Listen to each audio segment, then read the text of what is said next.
Hello everyone, good evening. My self Sagar Chaudhary, welcome in nurses world. आज अपन discuss करेंगे blood transfusion के बारे में कि what is the blood transfusion. तो इसमें पहला है इसकी डेफिनेशन कि what is the definition of blood transfusion. तो अपन बोलेंगे कि what is the definition of blood transfusion. तो ये इसकी डेफिनेशन ऐसी होती है, it is a process where blood and blood component are administered in a client।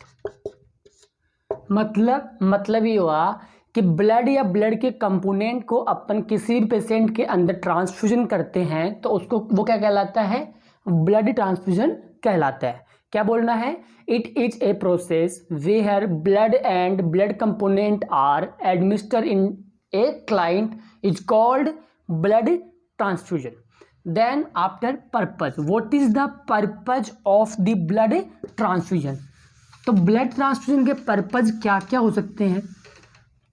आप सभी लोग जानते हैं कि ब्लड ट्रांसफ्यूजन अपन क्यों करते हैं। उसमें पहला होता है किसी पेशेंट की एनीमिया हो, क्या हो, एनीमिया हो, या उसकी इम्यूनिटी वीक हो, उसकी इम्यूनिटी क्या करना हो, बढ़ाना हो, या प्लेटलेट को बढ़ाना हो।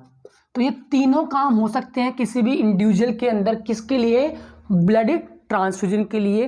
पर्पज क्या हुआ, अगर एनीमिया वाला पेशेंट है तो अपन ब्लड ट्रांसफ्यूजन कर सकते हैं। दूसरा, किसी पेशेंट की इम्यूनिटी कम है, उसको इम्यूनिटी को बूस्ट करना है, उसको बढ़ाना है, दो कारण।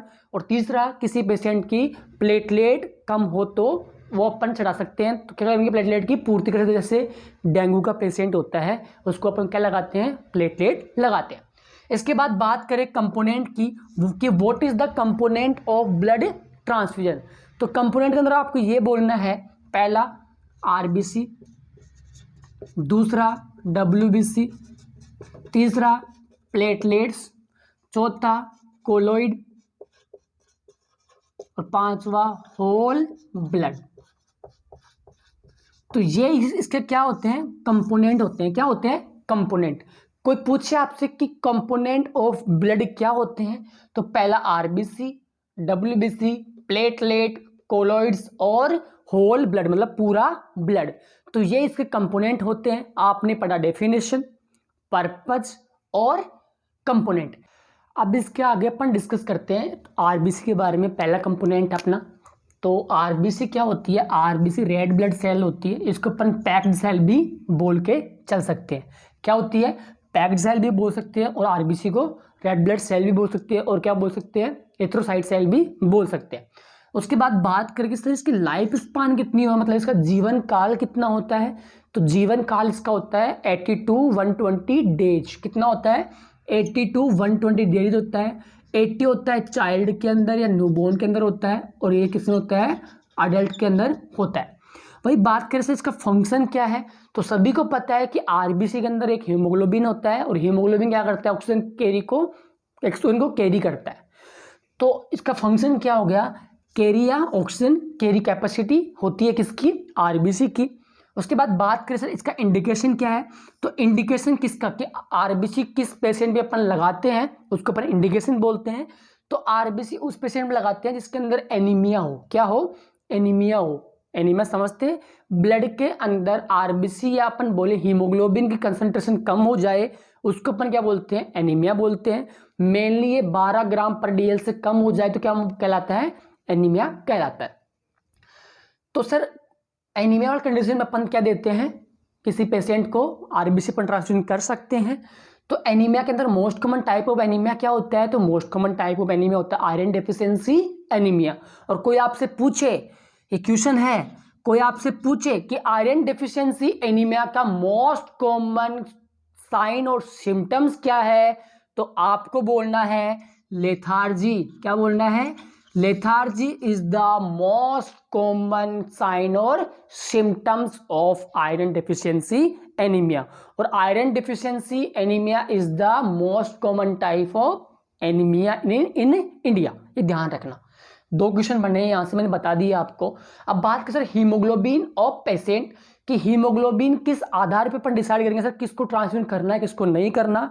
तो अगर चाइल्ड है और उसका हीमोग्लोबिन लेस देन 12 ग्राम पर DL आ रहा है तो अपन क्या करेंगे, ब्लड ट्रांसफ्यूजन कर सकते हैं। वही बात करें एडल्ट की, तो एडल्ट के अंदर लेस देन 8 ग्राम पर DL आ रहा है तो क्या करेंगे, अपन ब्लड ट्रांसफ्यूजन करेंगे। तो ये भी इंपॉर्टेंट है, ध्यान रखना कि 8 ग्राम पर DL से कम होगा, लेस देन 8 ग्राम पर DL ब्लड होगा तभी अपन क्या करेंगे, उसके RBC ट्रांसफ्यूजन करेंगे। और चाइल्ड की बात करें तो चाइल्ड के अंदर लेस देन 12 ग्राम पर DL होगा तभी अपन चाइल्ड के अंदर ट्रांसफ्यूजन करेंगे। अब यहाँ पे एक क्वेश्चन बनता है कि सर अगर हीमेटोक्रिट वैल्यू कितनी हो जाए, हीमेटोक्रिट वैल्यू कितनी से कम हो जाए तो अपन ब्लड ट्रांसफ्यूजन करेंगे। तो अगर हीमेटोक्रिट वैल्यू लेस देन 30% हो जाए तो उसको अपन क्या करेंगे, ब्लड ट्रांसफ्यूजन करेंगे। यह क्वेश्चन PGI चंडीगढ़ में आया हुआ है 2018 के अंदर। ये ध्यान रखना कि अगर हीमेटोक्रिट वैल्यू लेस देन 30 ग्राम पर DL वो 30% हो रहा है तो उसको अपन क्या बोलेंगे कि सर इसको अपन नीड है ब्लड ट्रांसफ्यूजन करने की। अब बात करें सर 1 यूनिट ब्लड के अंदर कितना ml होना चाहिए ब्लड वो RBC, तो 250 ml होना चाहिए, होता है अमाउंट किसमें, 1 यूनिट ब्लड के अंदर। अब बात करते हैं सर कि अगला कि प्रिजर्वेटिव एजेंट कौन सा यूज करते हैं किसके लिए, RBC के लिए। तो CPD अपन यूज करते हैं, सीट्रेट फॉस्फेट डेक्सट्रोज। क्या करते हैं, सीट्रेट फॉस्फेट डेक्सट्रोज नाम का एक प्रिजर्वेटिव होते हैं, मोस्ट कॉमन अपन वही यूज करते हैं किसके लिए, RBC के प्रिजर्वेशन के लिए। इसके आगे अपन बात करें तो देखते हैं कि सर RBC का लाइफ स्पान कितना होता है स्टोर करने के बाद, ये स्टोर करते हैं किसी पेशेंट का तो उसका लाइफ स्पान कितना होता है। तो आप बोल के चलना सर 35 से 42 डेज होता है। कितना होता है, 35 से 42 डेज होता है स्टोरेज कैपेसिटी किसी भी RBC ब्लड की। वही बात करें मैक्सिमम कितनी होती है तो 42 और मिनिमम होते 35। कोई क्वेश्चन बनता है यहाँ से कि सर कोई भी अपन क्या टिक करके आए, अगर दोनों ऑप्शन में आ जाए तो दोनों ऑप्शन में आ जाए तो आपको 35 टिक करके आना है। 42 ज़्यादा हो गया तो ज़्यादा खराब होने के चांसेस हैं।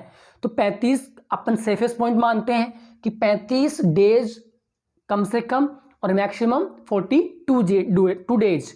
अगर दोनों ही ऑप्शन में आपको मिल रहे हैं तो आपको बोलना है 35 या 35 डेज होता है क्या प्रिजर्वेटिव के अंदर। इसके बाद देखते हैं कि सर इसका स्टोरेज करने का टेम्परेचर कितना होता है, स्टोरेज टेम्परेचर कितना होता है किसका, RBC का।